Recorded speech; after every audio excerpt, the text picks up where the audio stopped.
एक शाम प्राची टीवी पर सीरियल देख रही होती है। तभी उसकी सास वहां आती है।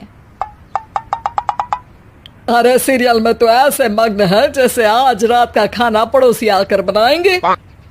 मुझे पता ही नहीं था आपने अपने बेटे की शादी पड़ोस में भी की हुई है। हैं? मतलब? मतलब इस घर में सारा काम बहू ही करती है, आप तो सिर्फ खर्राटे मारती हैं।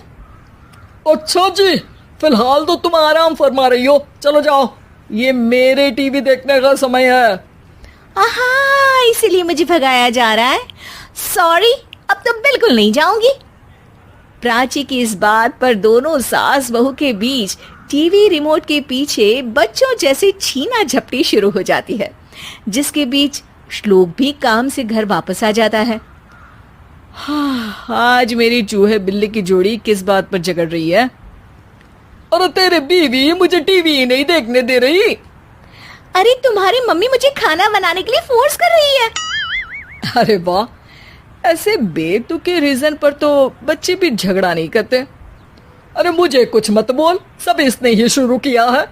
हाँ हाँ, जैसे आप तो बहुत दूध की धूली है ना। अरे बस, दोनों चुप। प्राची जाओ, खाने की तैयारी करो। और माँ तुम छोड़ो, तुम्हें क्या बोलूं, शांति से अपना सीरियल देखो, मुझे दोबारा लड़ने की आवाज सुनाई नहीं देनी चाहिए। ऐसा बोलकर श्लोक वहां से चला जाता है, जिसके पीछे पीछे प्राची भी कुछ न कुछ बड़बड़ाते हुए रसोई में चली जाती है। हाँ हाँ, सासू जी को तो कुछ बोलेंगे ही नहीं, बस मुझ पर ही हुक्म चलता है, खाना बनाओ, जैसे मैं इनके घर में खाना बनाने के लिए आई हूँ।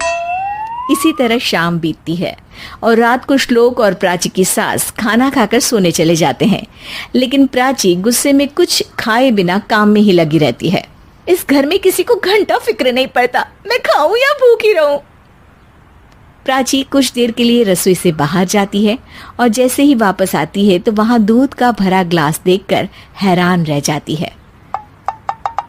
फिक्र पूरी है, बस दिखाना नहीं है। प्राची दूध पीकर सोने चली जाती है और अगली सुबह एक बार फिर सास बहू का कार्टून नेटवर्क स्टार्ट हो जाता है। ये तुमने ही किया है। अरे अजीब जबरदस्ती है, मैं बोल रही हूँ मैंने कुछ नहीं किया। दोनों ने मिलकर पूरे घर को पागल खाना बनाया हुआ है।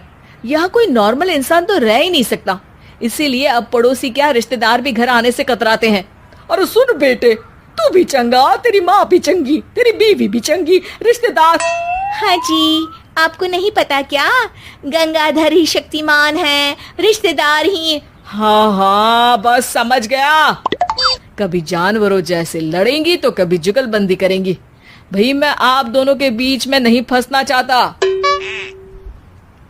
सास बहू की इस मन मौजी जोड़ी से परेशान होकर श्लोक अपना सिर खुजलाता वहां से चला जाता है।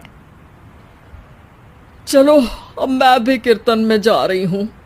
इस पर जैसे ही सास कमरे में अपना पर्स लेने जाती है तो वहां नाश्ते की प्लेट रखी देख मुस्कुराने लगती है और नाश्ता करके घर से बाहर निकलते हुए कुछ पैसे टेबल पर रख जाती है, जिसके कुछ देर बाद सिलेंडर वाला घर आता है। ओ मुरी मैया, मैं सिलेंडर के बारे में तो बिल्कुल भूल ही गई थी। घर खर्च के सारे पैसे भी मम्मी के पास है और श्लोक से बोला तो उल्टा 4 बात सुनाएंगे। प्राची ये सोच ही रही होती है कि अचानक उसका चेहरा चमक उठता है और वो घर में आकर इधर उधर देखने लगती है। तभी उसकी नजर टेबल पर रखे पैसों पर पड़ती है, जिन्हें वो सिलेंडर वाले को दे देती है। ये सब श्लोक देख लेता है। अच्छा बेटे, इतना बड़ा घोटाला, सबके सामने मैं तेरी दुश्मन और पीठ पीछे तेरी मेरी यारी।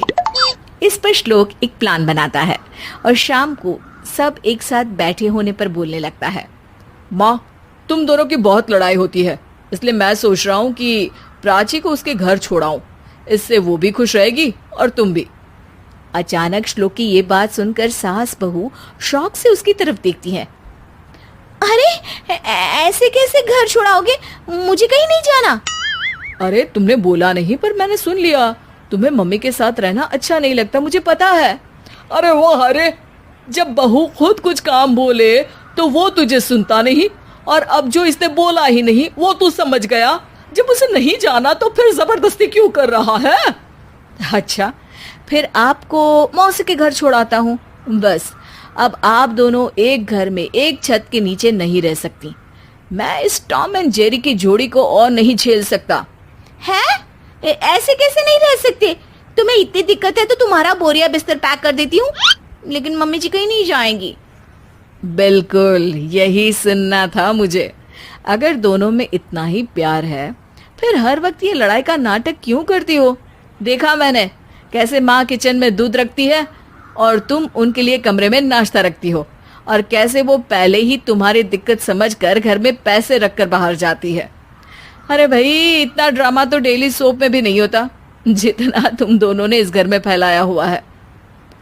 तू हमें टॉम एंड जेरी बोलता है ना, तो याद कर वो दोनों भी एक दूसरे को बाहर वालों की बुरी नजर से बचाने के लिए हमेशा सबके सामने लड़ते थे, लेकिन अकेले में दिक्कत के समय मदद भी तो करते थे। बस हमारा रिश्ता भी कुछ ऐसा ही है। और वैसे भी अगर सास बहू में तू मैं नहीं होती तो दुनिया वालों को कहानियां कैसे मिलेंगी?